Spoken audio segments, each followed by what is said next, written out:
Good morning students, this is your science class. हम लोग chemical changes के बारे में पढ़ रहे थे और हमने 6 एक्टिविटीज़ कर ली थी। देखो एक्टिविटी नंबर 7 देखो। Dissolve about a teaspoon of copper sulphate blue vitriol नीला थोथा in about half a cup of water in a glass tumbler और अ बीकर। हमें क्या लेना है? कॉपर सल्फेट लेना है। कॉपर सल्फेट, कॉपर सल्फेट के दो नाम और भी होते हैं, ब्लू विट्रियोल भी कह सकते हैं हम इसे, या फिर अपनी लोकल लैंग्वेज में हम इसे नीला थोथा भी बोलते हैं। ठीक है, तो वैसे इसका ओरिजिनल नेम क्या है? कॉपर सल्फेट होता है इसका ओरिजिनल नेम। ठीक है, तो हमने क्या लेना है? कॉपर सल्फेट लेना है और उसे आधा ग्लास पानी में मिक्स कर देना है। Add a few drops of dilute sulphuric acid to the solution, और उसके अंदर हमने क्या करना है? सल्फ्यूरिक एसिड भी डाल देना है। क्या क्या लिया हमने? कॉपर सल्फेट को पानी में घोल लिया, उसके बाद उसमें सल्फ्यूरिक एसिड भी डाल दिया।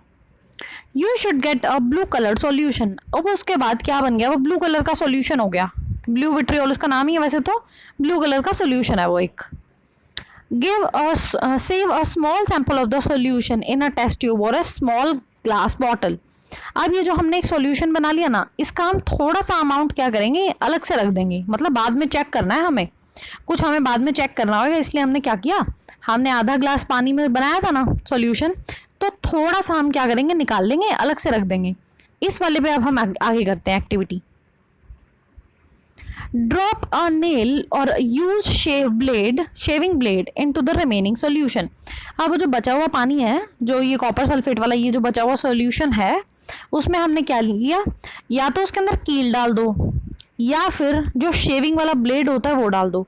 मतलब हमने डालना क्या? एक्चुअली हमने लोहा डालना है उसके अंदर।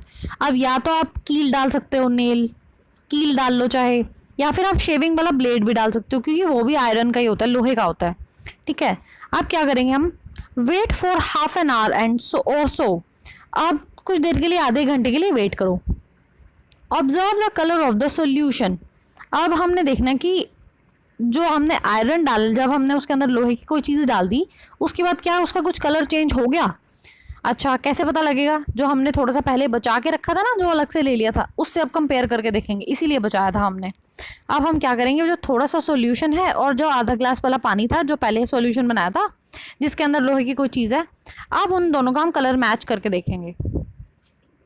Compare it with the colour of the sample solution save separately. ठीक है, देखो अब ये तो हमने क्या करा था? हमने जो बनाया था उस, ये जो हमने अलग से निकाल के रख लिया था वो वाला सॉल्यूशन है, कॉपर सल्फेट वाला।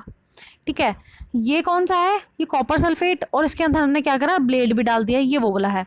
अब हम जब इनको देखेंगे तो हम देखेंगे कि इन दोनों का कलर डिफरेंट है, अलग अलग कलर है इन दोनों का। Do you see any change in the colour of the solution? Yes, हमने देखा। टेक आउट द नेल और the blade, has it change it any way? अब जब हमने उसके अंदर से, मान लो अब ये वाला जो ग्लास है, ये वाला, इसका कलर चेंज हो गया था। ये तो ब्लू कलर का था, ठीक है, इसका कलर चेंज हो गया था। अभी मैं बताती हूँ कौन सा कलर का हो गया था। अब हमने क्या किया? इसके अंदर से ब्लेड निकाल दिया, बाहर निकाल दिया, तो क्या ये वापस ब्लू कलर का हो जाएगा? देखो, देखते हैं आगे। The changes that you notice are due to the reaction between copper sulfate and iron. तो जब हमने, मान लो उसके अंदर से हमने ब्लेड बाहर निकाल दिया, तो वापस वो ब्लू कलर का नहीं हो जाएगा, क्योंकि उसने रिएक्शन कर ली। किसकी रिएक्शन हो गई? कॉपर सल्फेट की और आयरन की क्या हो गई? रिएक्शन हो गई, इसी वजह से उनका कलर चेंज हुआ था। अब जब हमने कॉपर सल्फेट के अंदर लोहा डाल दिया था, तो थोड़ा बहुत लोहा तो उसके अंदर मिल भी गया, मिक्स भी हो गया, तो वापस हमने जब निकाला उस लोहे को, तो कलर चेंज तो नहीं होगा। The change of colour of the solution from blue to green is due to the formation of iron sulphate, a new substance. तो अब ये वाला जो सॉल्यूशन है ना, ये वाला, ये तो ब्लू कलर का था, कॉपर सल्फेट। अब जब हमने इसके अंदर ब्लेड डाल दिया, तो ये किसका कलर का बन गया? ग्रीन कलर का बन गया। पहले ब्लू कलर का था, उसके बाद अब ये ग्रीन कलर का हो गया। अब ये ग्रीन कलर का हुआ क्यों? कॉपर सल्फेट था, हमने इसके अंदर आयरन मिला दिया, आयरन, तो अब कौन सा सब्सटेंस बन गया? आयरन सल्फेट, एक ये नया सब्सटेंस बन गया उसके अंदर। The brown deposit on the iron nail is copper, another new substance. जब हमने उस ब्लेड को बाहर निकाला ना तो हम देखेंगे कि वो भी ब्राउन ब्राउन सा हो गया, थोड़ा सा ना उसके ऊपर भी कुछ जम गया। तो वो उसके ऊपर क्या जम गया, उसके ऊपर कॉपर जम गई थोड़ी सी। We can write the reaction as, अब इस रिएक्शन को हम किस तरह से लिख सकते हैं, देखो पढ़ने में कैसे पढ़ी जाएगी। Copper sulphate solution blue colour का प्लस जब आयरन बनाई बिकम्स, अब ये मैंने आपको बताया ना इस एरो को क्या बोलते हैं, बिकम्स बोलते हैं। क्या बना, बिकम्स आयरन सल्फेट सॉल्यूशन। अब ये कॉपर सल्फेट में आयरन मिला दी तो हमने ये आयरन सल्फेट बन गया, तो उसका कलर क्या है, ग्रीन, प्लस कॉपर, कॉपर अलग हो गया और ये आयरन और सल्फेट का सॉल्यूशन बन गया, कॉपर अलग हो गया। ठीक है, और ये क्या था, कॉपर कैसे पता लगा हमें अलग हुआ, क्योंकि वो जो हमने लोहे के ब्लेड अलग से निकाल दिया था उसके ऊपर ब्राउन ब्राउन सी लेयर जम गई, किस चीज़ की है, वो कॉपर की है। ठीक है, तो इससे क्या पता लग रहा है हमें, ये हम केमिकल रिएक्शन के बारे में पढ़ रहे हैं। ठीक है, केमिकल चेंजेस के बारे में पढ़ रहे हैं। एक तो हमने फिजिकल चेंज पढ़े थे, अब हम क्या पढ़ रहे हैं, केमिकल चेंजेस पढ़ रहे हैं। देखो एक और एक्टिविटी थोड़ी सी देखते हैं, ये activity 6.8, take about a teaspoon of vinegar in a test tube, add a pinch of baking soda to it. अब हमें क्या करना है, विनेगर लेना है थोड़ा सा। ठीक है, विनेगर तो आपके घरों में भी होता है, दूध फाड़ने के लिए भी इस्तेमाल होता है विनेगर। विनेगर ले लिया हमने, थोड़ा सा ले लिया, 1-2 चम्मच ले लो, उसके अंदर बेकिंग सोडा मिला दो।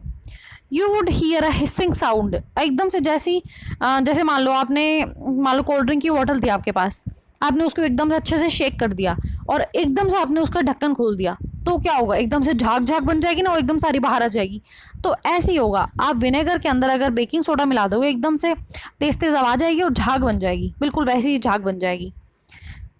You will hear a hissing sound and see bubbles of the gas coming out. ठीक है, जैसे कोल्ड ड्रिंक में वो निकलती है ना, एकदम झाग सी निकल आती है बाहर और एकदम बुलबुले फूटने की आवाज़ आती है, तो ऐसी इसमें भी आवाज़ भी आएगी और बबल्स भी आएंगे।